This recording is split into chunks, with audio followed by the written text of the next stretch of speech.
After finishing our journey in the Panakini region, we actually had several options of our next destination. The choices were Panat Lusaka, which is the birthplace of Mikhail, and then Melustanin, where the Aeon of Beauty ascended.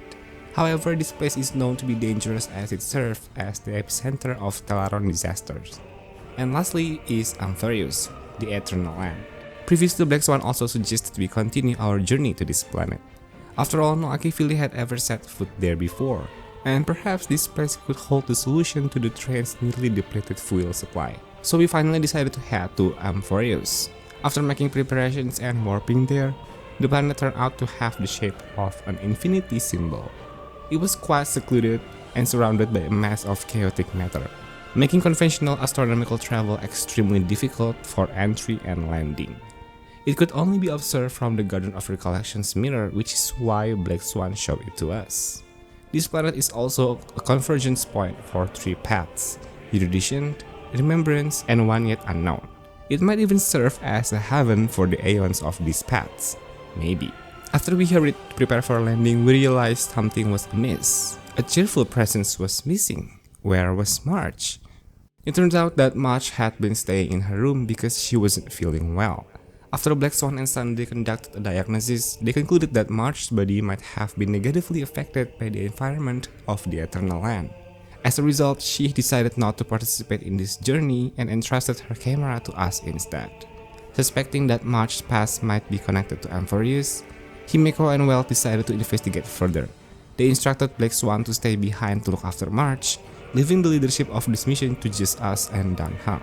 Since communication with the express crew would be difficult on AMPHOREUS, Himeko provided us with a special train for the journey. Upon successfully entering AMPHOREUS, our special train did not land smoothly. It was pierced by a spear, causing both Danheng and us to lose consciousness. When we woke up, as suspected, we couldn't contact or communicate with the express crew.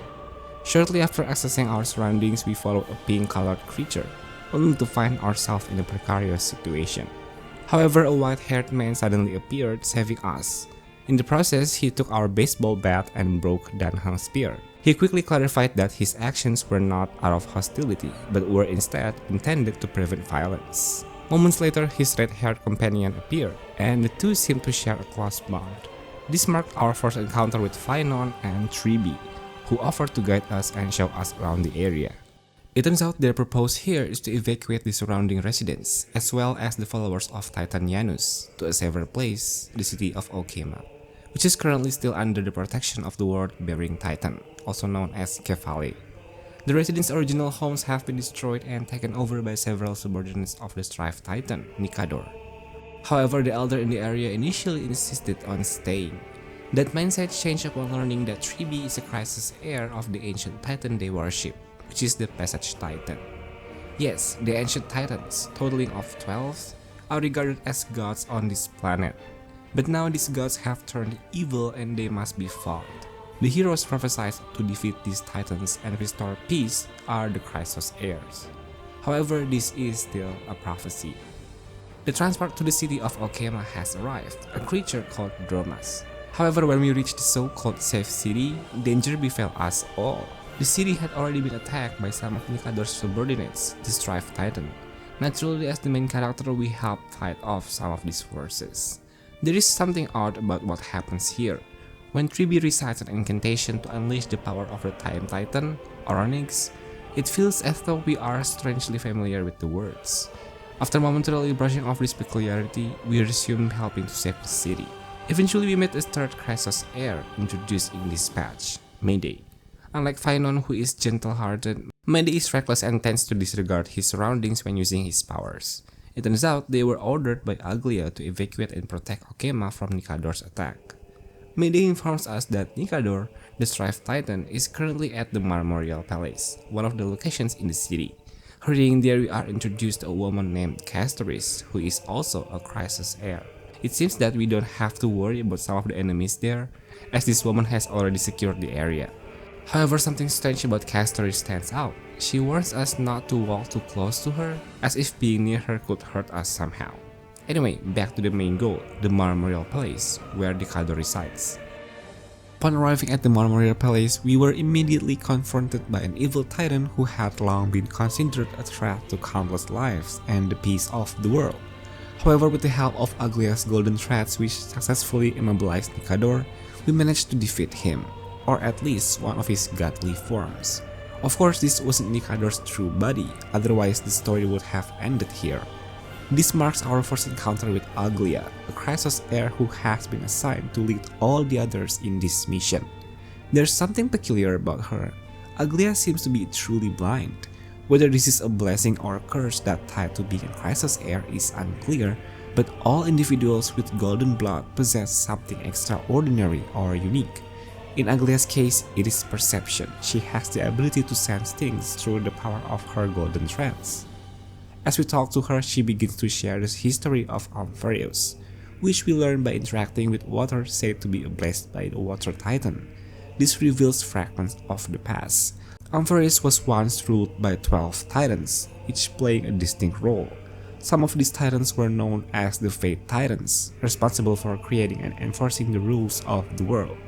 Others were the Foundation Titans, who shaped the earth, skies, and oceans. Then there were the Creation Titans, who gave life to humanity. However, the Chaos Titans were different. They brought destruction, discord, and suffering, leading their followers to murder and disrupt peace. Aglia explains that the story we have just learned is only a sanitized version of the truth. There is much more to uncover. While we are still processing this revelation, Aglia ties a golden thread around our finger, linking it to hers. This act reveals the power of Venestia, the titan of romance, one of the 12 ancient gods. Through this bond, it becomes impossible for lies to be spoken between us. Aglia uses this connection to share an important truth. A mysterious force has been influencing the minds of most titans. AMPHOREUS has fallen into eternal light, leaving the city of Okhema as the only place still illuminated. This light exists thanks to the protection of the world-bearing titan, Catboloni. Because of this, the Chrysos heirs are given a vital mission. They must defeat the titans, claim their coreflames, dethrone them, and take back their power. If they succeed, it is said that miracle will follow, one that will restore peace to the world. This mission is known as the AMPHOREUS Flame Chest Journey. Before parting ways, Aglia makes us swear one thing: never to speak anyone about the existence of the outside world. After wandering around the city and taking some photos, we meet an explorer who seems to have an impressive understanding of AMPHOREUS geography and the art of photography. This man is named Demise. At first, he is somewhat suspicious of our origins from beyond the sky. However, things take an interesting turn when he holds March 7's camera to help us take a picture. For a moment, he seems startled by something he sees. After parting ways with him, we overheard a troubling rumor spreading throughout the city. The residents are in uproar over news of a beautiful pink-haired goddess.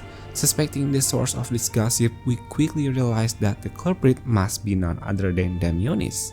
He must have accidentally seen a photo of March 7 in the camera gallery. As the rumor begins to disturb the peace in Okhema, we decide to confront him. When we find him, he is adamant about his newfound belief in the existence of a world beyond the sky, and is determined to journey there to prove it. To calm the commotion, we reluctantly admit the truth. Yes, there is another world beyond the sky, and we come from that world. The pink-haired goddess he heard about is also from there. This revelation, however, lands Demise in trouble. He is arrested by the city guards for causing unrest and attempting to leave the sky alone.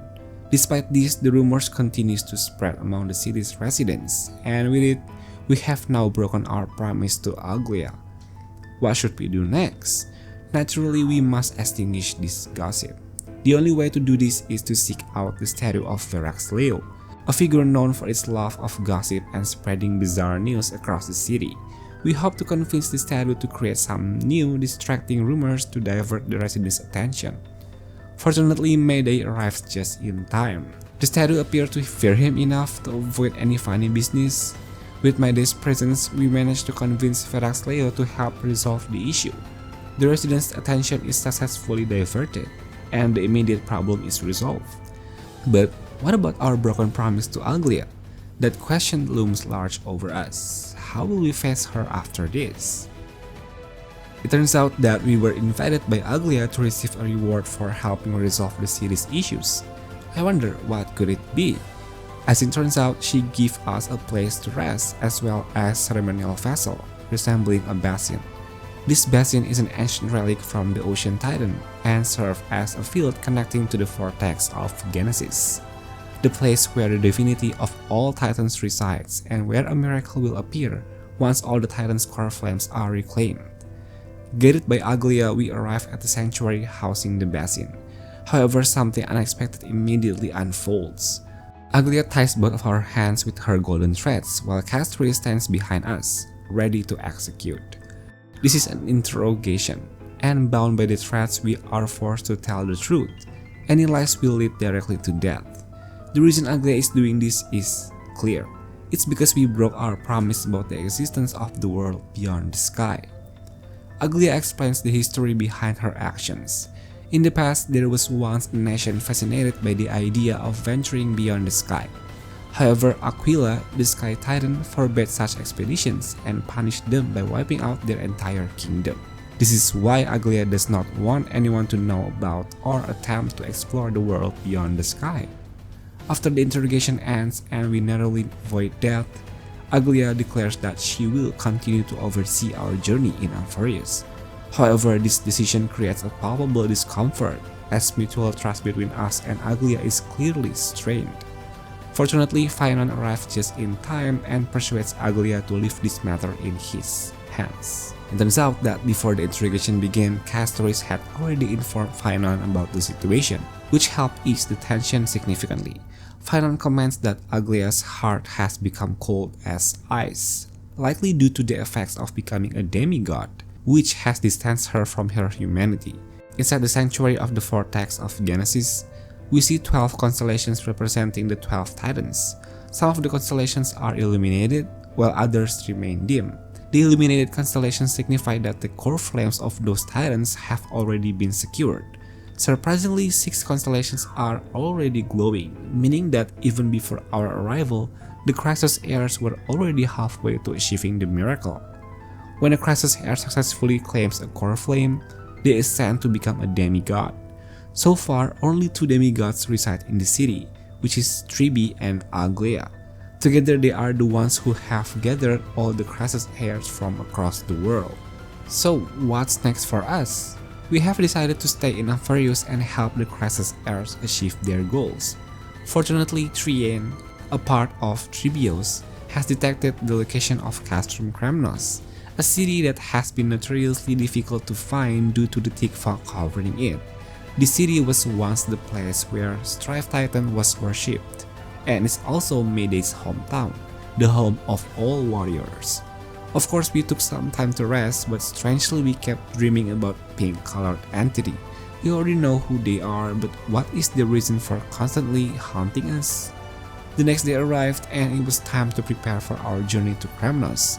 However, only 3 candidates would be going on this expedition. The first one is Phaenon, and then Mayday, since Kremnos was once the deity worshipped by his hometown's people, and of course, us. Meanwhile, Danhang and Castris would remain on standby in the city, just in case any unforeseen issues arose. With the help of Trien's gate, reaching our destination was effortless. Upon arrival, we found the city in ruins just as we had expected. A massive sword, said to be the weapon of the Strife Titan, stood there, growing even stronger due to the heroic souls of fallen warriors bound to it. While we parted ways with Mayday, since he and Phaenon wanted to compete to see who could take down more of Nikador's minions along the way, because both of them are like friends and rivals, we stumbled upon a slate inscribed in ancient Kremnos script. Neither of us could understand it, so we hoped Mayday could decipher its meaning. Expecting to find clues about Nikador, we instead uncovered something far more sinister. Nikador's plan to attack the city of Okhema. The slate described a massive sword aimed at the body of Catboloni, the entity that has been providing light to the city. Nikador's goal was to completely annihilate Okhema and everything within it. Mayday was in utter disbelief. This meant that Nikador had truly lost his mind. He had gone completely insane. At last we reached the place where Nikador was, and battle began. But throughout the fight, something became clear. Nikador had actually died multiple times already, yet rather than trying to win, he remained fixated on tempering his blade, making it stronger with each of his countless deaths. The city was now in grave danger. Nikador wasn't using his immortality to win the battle, he was using it to forge his weapon. Seeing Nikador's indestructible immortal form, someone needed to relay this information to the two demigods in the city.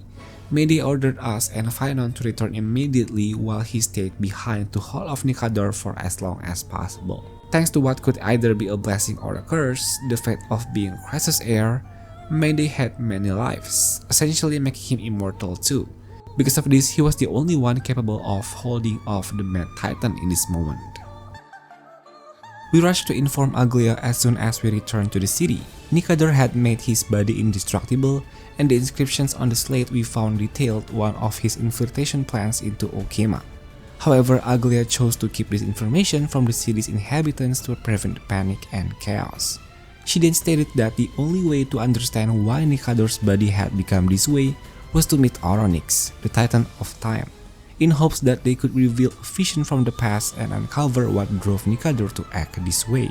And so once again we set out to find Oronyx, using Trailblaze gate to reach our destination. Upon arrival we could hear a whisper from the Titan, but somehow we couldn't comprehend it. Fortunately, Castoris was there, someone who could understand the Titan's language. It turned out that Oronyx was trying to communicate with us. They spoke, "Do humans seek to disturb our peace? Your efforts will be in vain. Let yourself be consumed by the confusion of time and space." They were trying to stop us from approaching, by of course throwing a series of puzzles in our way, and yeah, it was quite an annoying puzzle, but eventually we managed to reach Oronyx's domain. Unlike the Titan line, Oronyx had no physical form. We explained everything, the current situation, Nikador's descent into madness, his ability to replicate his body and achieve immortality, and his plan to destroy Okhema. However, Oronyx was reluctant to help. After all, the Kratos heirs had slaughtered their kind, stolen their coreflames, and now murderers were asking their prey for help? Yeah, from their perspective, this was absolute nonsense. Amidst the argument, we took a picture of Oronyx using March camera. Instead of worsening the situation, it caught Oronyx's interest. They kept repeating the word mother. Who exactly was this mother? Was it Trailblazer? No, or was it Mars 7th, since it was her camera filled with her photos? At last we had established connection with Oronyx, and it seems like they want to show us our past. And here it was again, the pink creature. It was as if this being was connected to Oronyx and wanted to peer into our memories. We found ourselves in a familiar yet subtly different place. Himeko and Danhong were acting strangely, unlike their usual selves. Were these memories real? Had this really happened before? Strangely, we recalled working alongside the Stellaron Hunters, or rather, had we once been a part of them? We kept insisting that these memories didn't exist, but even so, they were our memories. Had we been Stellaron Hunters before joining the Astral Express? Amidst all of this, we heard another voice again, repeating "Mother." It was Oronyx, telling us to look at the window, and there we saw Fulai, the Aeon of Remembrance. In the end, they declared that Mem, the pink entity, must stay with us. They said that in time, we would complete the memories of this world and find Mother. And that was how we unlocked the remembrance path for the Trailblazer. We had lost consciousness for a brief moment, and when we awoke, Mem had fully manifested. Now we were no longer just receiving Oronyx's help. Even the Aeon of Remembrance had turned their gaze toward Trailblazer. With the aid of these two beings, we hoped to uncover the truth about Nikador's past. Returning to Okhema, Phaenon and Danhong decided to go help Mayday, who was still holding off Nikador. Meanwhile, they entrusted the mission of unraveling the mystery to us and Castoris. Our objective now was to gather all the memory fragments of Castrum Kremnos. Only then could we travel to the past, with Mem's help, to witness what had transpired in that era, and change history itself. Now, off we go. And if you're wondering what is Aglia's role in all of this, while everyone else is fighting Nikador in different ways, is she just sitting idly in Okhema? The answer is, of course not. Aside from maintaining the city's political system, which, by the way, was already under conflict because the city elders refused to accept a demigod as their leader, Aglaia was also fighting off the infiltrators from Nikador's forces who managed to slip into the city. You remember the inscription on the slate we found in the custom Chronos, right? The one that revealed Nikador's plan to infiltrate Okhema? Thanks to Aglaia's strict surveillance, she eliminated this threat before the citizens could even realize the danger. No matter the cost, she will protect the city, even if it means resorting to ruthless methods. Going back to our ancestors' condition, they successfully returned to the past in the city of Nous. The question is, to which era did they return? How long before the Strife Titan lost his sanity? It turned out that at that time a festival was taking place, where all participants or warriors had to undergo several trials, and the champion would be granted an audience with the ruler of the land. There were also widespread rumors about Mayday, the strongest knight, who had become a traitor and fled from his homeland, seeking refuge in the city of Okhema. It was said that he had taken the life of King Euripon, who at that time still held the authority to govern Kremnos, though somehow the citizens were unaware of these facts. They had arrived in the era where the Strife Titan was in slumber and during the years when the Crassus War was still ongoing. The only way to obtain more information about Nikador was to participate in the festival. Since the competition required 3 participants, they were fortunate to find a knight named Nous, who would join them in the contest. And yes, the competition itself turned out to be a puzzle that had to be solved by the players. After managing to solve all the frustrating puzzles, they finally reached the heart of Castrum Kremnos. At this point, Castorus revealed to Geneus that the real reason they had joined the festival, Nikador had already lost his sanity and was planning to make his body immortal, which would endanger future generations of AMPHOREUS. Meanwhile, Castorus used her abilities to communicate with the lingering spirits of fallen knights to gather more information. It turned out that the attack on the city of Okhema was not an evil scheme orchestrated by Nikador, but rather the doing of Kremnos' high officials at that time. If all of this was truly the result of foolish human actions, then what really happened to Nikador back then? It was revealed that humanity's interference had caused Nikador's divinity to be fragmented into 5 parts: courage, honor, tenacity, and sacrifice. One fragment was missing: reason. Where could it be? This is where the fragments of Nikador's divinity had been sealed. Their task was to gather all the fragments, connect them to the core, and only then could Nikador regain his dignity as a titan, allowing them to finally defeat him. They succeeded in unsealing all of the fragments except for one. And you know what? The missing reason fragment turned out to be the Geneus himself. He was the last missing piece. Just before the Black Tide attacked AMPHOREUS, Nikador was the first titan to stand against it. As they were on the brink of losing their sanity, they managed to separate a part of their divinity, reason. The countless fallen knights were the result of numerous failed attempts by Geneus to restore Nikador, but thanks to our arrival, his plan finally succeeded. The soul forging ritual had to be performed immediately, thus Geneus would vanish and finally reunite with Nikador's body. Once all the fragments returned to Nikador, they finally returned to their own time and joined Mayday, Phynon, and Danhang in battle. However, just before his ultimate defeat, Nikador launched one final attack at Kefale, a devastating final strike, but fortunately, the Tribios arrived in the time to deflect it, ensuring the city of Okhema was safe from destruction. Now, Nikador's core flame had been extracted.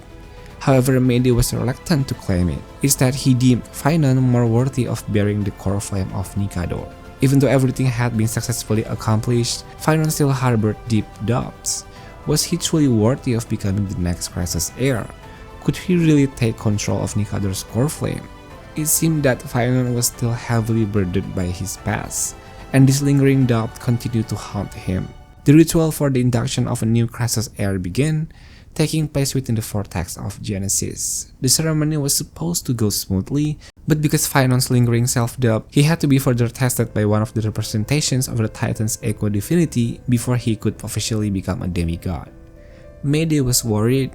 Even though he had previously stated that he would not attend the ritual, he still came, albeit late, just as Phynon was being taken away for his trial.